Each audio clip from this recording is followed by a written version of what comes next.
તો રામાયણમાં દર્શાવ્યા અનુસાર કુંભકર્ણ વર્ષના 6 મહિના સુધી માત્ર શયન અવસ્થામાં જ હોય છે, પરંતુ તેની પાછળનું કારણ શું છે અને આવું કેમ? તો વિડીયોને શરૂ કરતા પહેલાં ચેનલને લાઇક, શેર અને સબસ્ક્રાઇબ કરી દઈએ.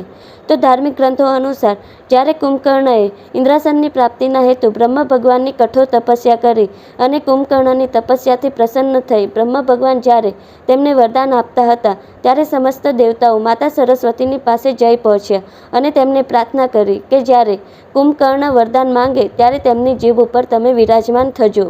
અને માતા સરસ્વતીએ દેવતાઓની પ્રાર્થનાનો સ્વીકાર કર્યો અને જેવા કુંભકર્ણ બ્રહ્માજી પાસે ઇન્દ્રાસનનું વરદાન માંગતા હતા, ત્યારે મા સરસ્વતી કુંભકર્ણના જીભ ઉપર વિરાજમાન થઈ ગયા અને તેમના મુખમાંથી ઇન્દ્રાસનની જગ્યાએ નિંદ્રાસન નીકળી ગયું. ત્યારે બ્રહ્માજીએ તેમની ઈચ્છા પૂર્ણ કરી અને ઘોર નિંદ્રાનું વરદાન આપી દીધું. અને આ વરદાન પ્રાપ્ત કરી કુંભકર્ણને ખૂબ જ પશ્ચાતાપ થયો. ત્યારે બ્રહ્માજીને તેમણે નિવેદન કર્યું અને બ્રહ્માજીએ ત્યારે આ વરદાનની અવધિ ઘટાડીને 6 મહિના સુધીની કરી દીધી.